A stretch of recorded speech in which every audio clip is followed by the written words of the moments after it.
Bonjour à toutes et à tous, bienvenue dans la Géozone. Aujourd'hui, on se retrouve pour une vidéo que vous m'avez beaucoup demandé, sur un sujet que j'apprécie tout particulièrement, les villes abandonnées. Entre fin d'une époque prospère, projets immobiliers foireux et problèmes environnementaux, voici 5 villes fantômes à travers le monde.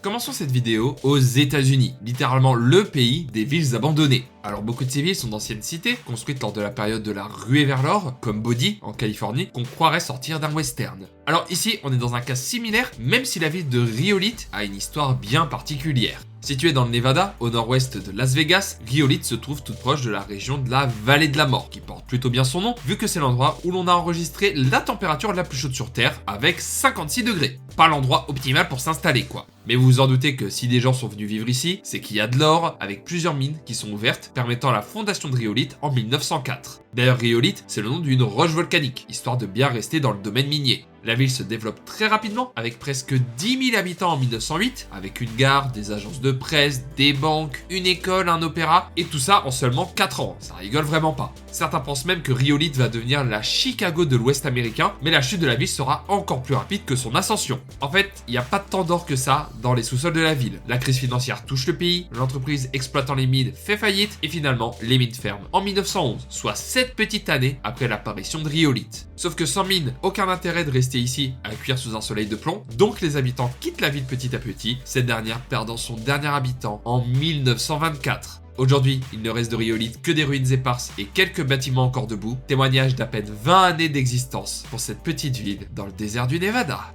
On n'était pas loin de Las Vegas, donc je trouve que c'est le moment parfait de vous parler de la ville italienne qui voulait copier la ville des péchés, Consono. Cette ville se trouve à 40 km au nord de Milan, en Lombardie, dans une région proche des Alpes et entourée de nombreux lacs magnifiques comme le très connu lac de Côme. De base, Consono, c'était un village italien comme les autres, faisant même partie de l'alliance des ligues lombardes au Xe siècle. Sauf qu'un entrepreneur avait d'autres intentions pour le village, un certain Mario Bagno. Mario, lui, voit le potentiel de ce village sur les hauteurs, proches de Milan, avec ses nombreux lacs, donc il achète littéralement le village pour 22,5 millions de lire italiennes en 1962. Ça paraît énorme, mais c'est à peine 10 000 balles aujourd'hui. Le projet de Mario, c'est de construire la Città dei Balocchi, la cité des jouets, avec des bâtiments d'exception, hôtels et restaurants, mais aussi un minaret, une pagode bouddhiste avec un canon au-dessus, un château médiéval avec pont-levis, un zoo, un terrain de basket. En bref, le mec est totalement en roue libre. Mais son projet ne comprend pas l'ancien village historique. Et au lieu de construire son délire d'entrepreneur un peu plus loin, il décide d'envoyer les bulldozers et de raser littéralement la ville, alors que les habitants sont encore chez eux. C'est vrai que c'est chiant de prévenir les gens à l'avance quand même.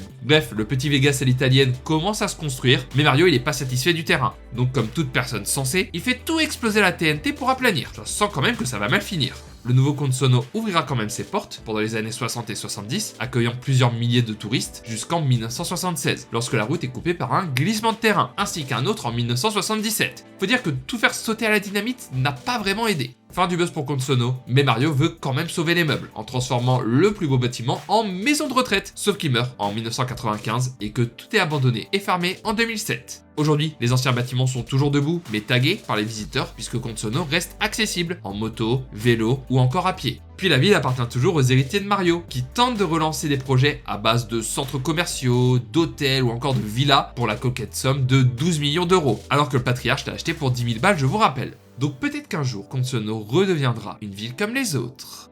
Maintenant, direction l'ex-URSS, et plus particulièrement l'Asie centrale et l'Ouzbékistan. Évidemment, comme c'est un ancien territoire soviétique, on a profité de l'isolement de l'Asie centrale pour y mener pas mal d'études et d'expérimentations, dont celles qui ont eu lieu à Kantubek. Ce village de 1500 habitants est situé sur l'île Vozrojdenia, sur les bords de la mer d'Aral. On en a déjà parlé plein de fois sur la chaîne, cette étendue d'eau entre Kazakhstan et Ouzbékistan qui fond comme neige au soleil depuis le détournement de ses affluents par les soviétiques. D'ailleurs, avec la disparition de la mer d'Aral, Kantubek ne se trouve plus sur une île maintenant, mais sur une péninsule. Bref, forcément, dans un laboratoire soviétique, dans une petite ville, sur une île, au milieu d'une mer, perdue en plein désert ouzbek, on n'y a pas étudié les tomates et les courgettes. Entre 1930 et sa fermeture en 1992, Kantubek a vu l'étude et la mise au point d'armes chimiques assez violentes dans le cadre du programme Biopréparate, avec comme objectif d'en balancer sur ces satanés de capitalistes. Vers la fin de l'URSS, en 1988, le labo reçoit plusieurs tonnes d'une bactérie architoxique, la bacille du charbon, étudiée pour en faire une arme chimique létale car elle cause la fièvre charbonneuse, qui est une maladie surtout connue chez les animaux, avec comme symptômes nausées, diarrhée, ulcères, inflammation et saignement.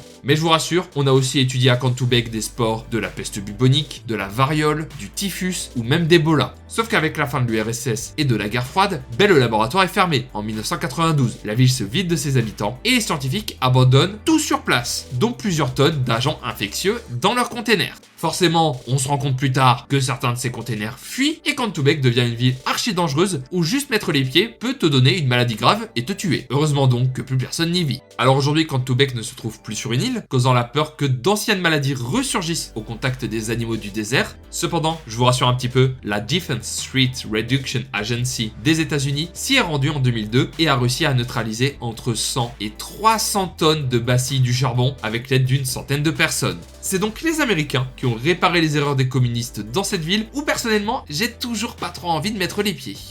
Pour la quatrième ville de la vidéo, on va partir en Australie, découvrir une ville très importante, mais aujourd'hui totalement abandonnée, Kiandra. Et cette fois-ci, on part dans les montagnes, vu que Kiandra se trouve dans la chaîne des Snowy Mountains, en Nouvelle-Galles du Sud, à mi-chemin entre Sydney et Melbourne. Bon, on est dans les montagnes, donc le village a été créé en 1859 pour miner de l'or, évidemment, parce que oui, les États-Unis n'ont pas le monopole des ruées vers l'or. Comme à Riolite, tout le monde s'y précipite. En seulement un an, la ville compte 15 000 habitants, avec des pubs, magasins, commissariats, banques ou encore un palais de justice. Après 50 années d'exploitation et 48 tonnes d'or extraites, la mine ferme, mais ce n'est pas fini pour Kiandra, qui va réussir une reconversion assez inattendue. Faut savoir que c'était pendant longtemps la ville la plus haute d'Australie en altitude, avec 1400 mètres, et donc que la région était couverte de neige et très souvent inaccessible pendant l'hiver. C'est à ce moment-là que des mineurs norvégiens développent une activité inconnue en Océanie à cette période, le ski. Course annuelle à flanc de montagne, développement de clubs de ski et construction d'hôtels, Kiandra est la ville de naissance du ski en Australie. Rien que ça. C'est ici qu'on retrouve le plus vieux club de ski encore en activité sur la planète, le Kiandra Snowshoe Club, créé en 1861, ainsi que le premier téléski d'Australie, installé en 1957. Sauf que de base, les gens ne se sont pas installés ici pour skier, mais pour bosser dans des mines. Donc on commence à se rendre compte que la neige est meilleure à quelques encablures d'ici, au Selwyn Snowfield.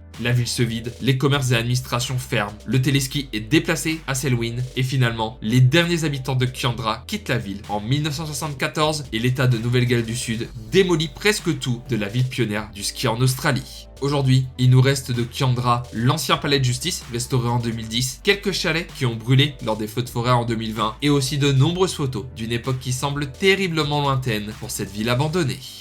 Finissons cette vidéo par une ville qui fut un cuisant échec alors que c'était le projet d'un homme qui a presque tout réussi, Fordlandia. Vu son nom, vous vous doutez que le monsieur en question, c'est Henry Ford, pionnier de l'automobile avec sa marque Ford, qui a donné l'accès à la voiture aux classes moyennes grâce aux premières chaînes de production, ce que l'on appelle aujourd'hui le Fordisme. Mais pour rogner encore plus sur ses coûts, Ford a besoin de caoutchouc naturel pour ses pneus, donc en 1928, il achète une concession en plein milieu de la forêt amazonienne au Brésil et crée la ville de Fordlandia. Son objectif est simple, planter des arbres à latex et traiter tout ça sur place avant de tout renvoyer aux États-Unis. Et Ford ne fait pas les choses à moitié. Il emploie des Amérindiens et des Brésiliens, on y retrouve un hôpital, un cinéma, un green de golf ou même une piscine. Pour vous rappeler, on est au milieu de la forêt amazonienne, à 100 km de la ville la plus proche à vol d'oiseau. À son apogée, la ville est habitée par plus de 10 000 personnes, profitant d'un cadre de vie à l'américaine en pleine forêt. Sauf que là, je vous ai juste parlé du positif. En négatif, on a le fait que les ouvriers vivent dans des corons miteux, pas de syndicats, travaillent en plein cagnard, milice privée interne à l'entreprise qui surveille les travailleurs, pas d'alcool ni de cigarettes, mais par contre, ils sont nourris avec des hamburgers. Imaginez les Amérindiens pas habitués qui se tapent un burger américain tous les jours. Puis malheureusement, une grande partie des arbres à caoutchouc sont touchés par un champignon, car ils sont plantés n'importe comment dans une zone pas du tout optimisée pour ça. Le gouvernement brésilien est très dubitatif sur le projet, et le coup de grâce, c'est l'apparition du caoutchouc synthétique, qui enterre définitivement Fordlandia.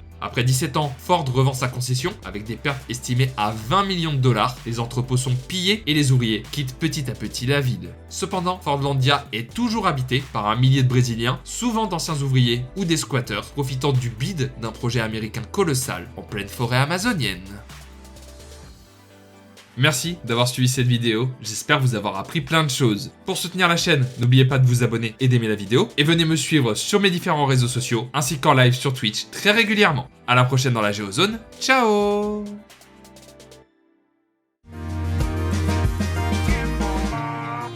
Starting up, not really gone.